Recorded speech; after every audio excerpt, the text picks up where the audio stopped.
چنانچہ ایک واقعہ ہے، ایک لڑکی زینب کی شادی ہوئی، اس کو ساس ایسی ملی کہ اللہ کی پناہ، چھوٹی چھوٹی بات پہ تنقید کرنے والی، سمجھانے والی، بتانے والی۔ میاں بیوی آپس میں بہت خوش تھے، مگر ساس ہر وقت کوئی نہ کوئی مشورہ دیتی تھی، کوئی پوائنٹ نکال لیتی تھی جس سے اس بچی کا دل دکھتا تھا۔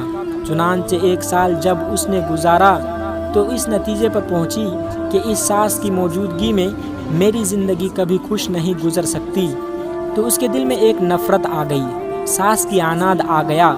یہ ایک آنکھ اپنی ساس کو نہیں دیکھنا چاہتی تھی، اس کا دل چاہتا تھا کہ زمین پھٹے اور یہ بوڑھی عورت اندر اتر جائے، میری جان چھوٹ جائے۔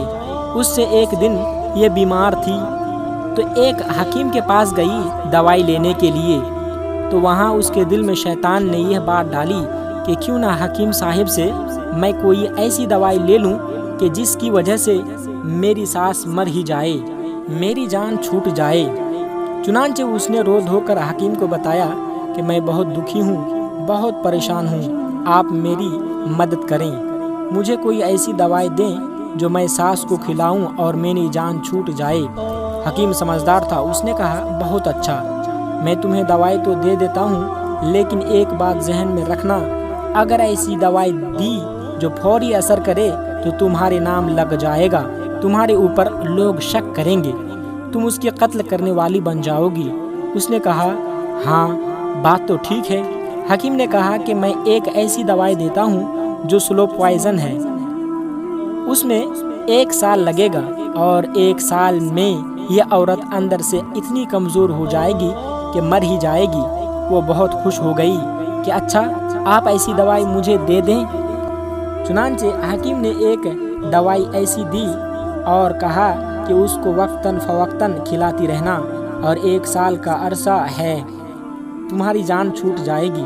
اب دلہن سمجھتی تھی کہ میرا مسئلہ حل ہو گیا، مگر حکیم صاحب نے ایک مشورہ اور دیا کہ دیکھو، چونکہ یہ کام آپ خود کر رہی ہو تو کوئی آپ کو مجرم نہ سمجھے، اس لیے اب آپ کوشش کرو کہ اس بوڑھی کی خدمت زیادہ کرو، اس کے قریب ہو جاؤ، اس کو اپنا بنانے کی کوشش کرو، تاکہ دنیا والی بھی یہ دیکھے کہ تم تو اس کو بہت اچھا اہمیت دیتی تھی، خدمت کرتی تھی، اچھا وقت گزارتی تھی، تو تمہارے اوپر کوئی شک بھی نہیں کرے گا۔ اس کو یہ بات بھی اچھی لگی، چنانچہ یہ آئی۔ اب اس نے اس کو وہ دوائی دینی شروع کر دی، مگر ایک تبدیلی یہ آئی کہ اس نے ساس کو اب ذرا زیادہ وقت دینا شروع کر دیا، ان کا خیال رکھتی، ان کی بات مانتی، ان کا دل خوش کرنے کی کوشش کرتی، تاکہ ساس بھی کہے کہ اس نے مجھے بہت محبت دی، اور خاوند بھی یہی سمجھے کہ میری بیوی تو اس کی خدمت کرنے میں کوئی کمی نہیں چھوڑی۔ وہ اچھا بننا چاہتی تھی تاکہ قتل کا الزام اس کے سر پہ نہ آئے۔ سال اس نے خوب محنت کی اور اپنی ساس کی خدمت کر کے اپنی خاوند کو بھی خوش کیا اور اپنی ساس کو بھی خوش کیا۔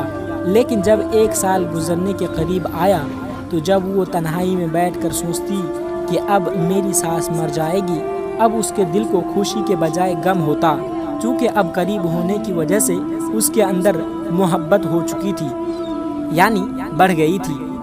چنانچہ 1 سال کے بعد وہ روتی ہوئی پھر حکیم کے پاس آئی اور کہنے لگی کہ مہربانی کر کے آپ مجھے اس زہر کا کوئی تریاق دے دیں، میں نہیں چاہتی کہ میری ساس مرے، وہ اتنی میرے ساتھ اچھی ہو گئی ہے کہ میں اس کے ساتھ اتنی پرسکون ہوں کہ میں نہیں چاہتی کہ وہ فوت ہو۔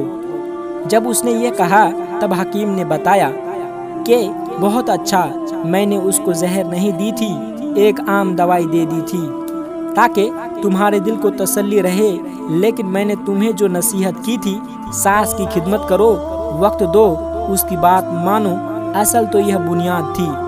پہلے تم نے یعنی کچھ لگایا نہیں تھا، تمہیں اس کی ہر بات بری لگتی تھی، وہ تمہیں سمجھاتی تھی تمہارے فائدے کی نیت سے اور تمہیں زہر چڑھتا تھا۔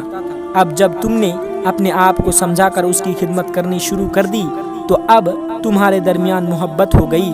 اب تم پریشان نہ ہونا، تمہاری ساس ابھی نہیں مرے گی، اپنی طبعی زندگی گزارے گی۔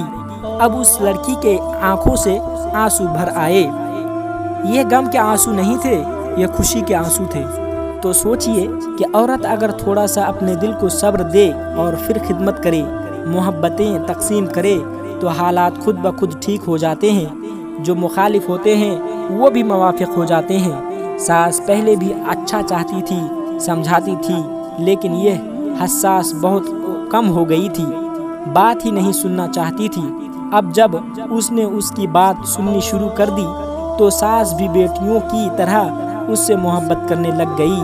چنانچہ اس لڑکی اور اس کی ساس کے درمیان محبت مثال بن گئی۔ اللہ اکبر کبیرہ۔ دوستو، اگر ویڈیو پسند آیا ہو تو لائک کرے، شیئر کرے اور سبسکرائب ضرور کرے۔ السلام علیکم ورحمۃ اللہ وبرکاتہ۔